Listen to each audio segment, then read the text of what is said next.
Let's talk about the Fayum Mummy Portraits and see if we cannot dig into their anthropological connections. Mummy portraits have been found across Egypt, but they are most commonly found in the Fayum Basin, hence the name. They are a simple portrait painted onto wooden boards and then attached to upper-class personages since they were the only ones able to afford the luxury. Why these portraits are so different from other mummy adornments like the typical funerary mask or the portrait painted directly onto plaster in a fresco is that they are dated to the Roman rule of Egypt. The influences are stark in appearance, not only the panel painting style, but the cultural influence from across the Mediterranean by the controlling empire. The manner of dress and jewelry, the style of hair and headwear, the way the features are represented, still obviously Egyptian but undeniably Roman and Grecian influenced. That influence was nothing new to Egyptians given Alexander's conquest and the subsequent Ptolemies. But the Fayum portraits really drive the influence home with their visuals more than any other representative mediums from that time.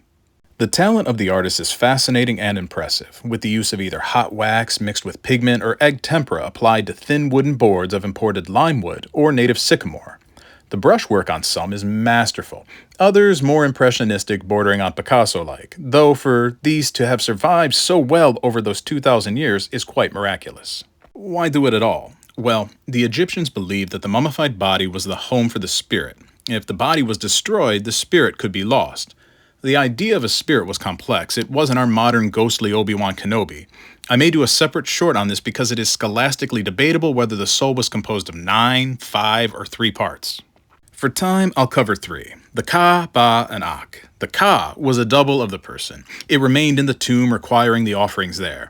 The Ba was kind of a soul. It was free to leave the tomb, visit family, see the statue of Zeus at Olympia or the Colossus of Rhodes, and then return. It was the third part, the Ak, which had to travel through the underworld to the final judgment.